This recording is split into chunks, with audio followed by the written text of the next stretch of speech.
Filmando já.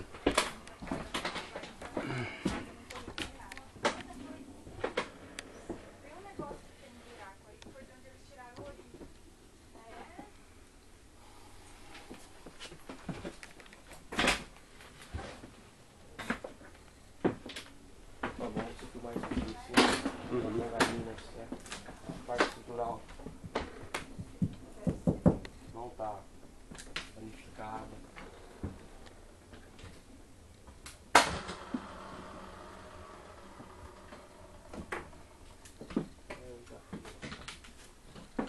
Eita, agora isso aqui cai, hein, bicho? Tá, o cara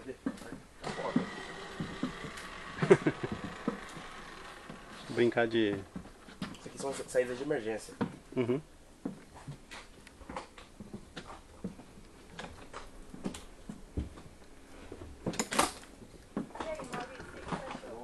Não tá muito feio, não.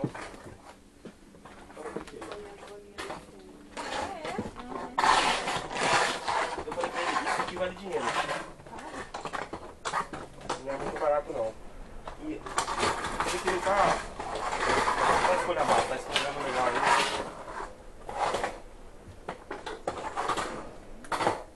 Isso aí é feito do que? Esse material, se não me engano, isso aqui chama-se honeycomb. Ele é próprio para avião cargueiro, né? É, isso aqui é pra carga. Não, isso aqui é de alumínio. Desculpa, isso aqui é de alumínio. Uhum. Ah, é alumínio? Aham. É alumínio. Chapa de alumínio. Uma chapa de alumínio. Com honeycomb. Duas travas.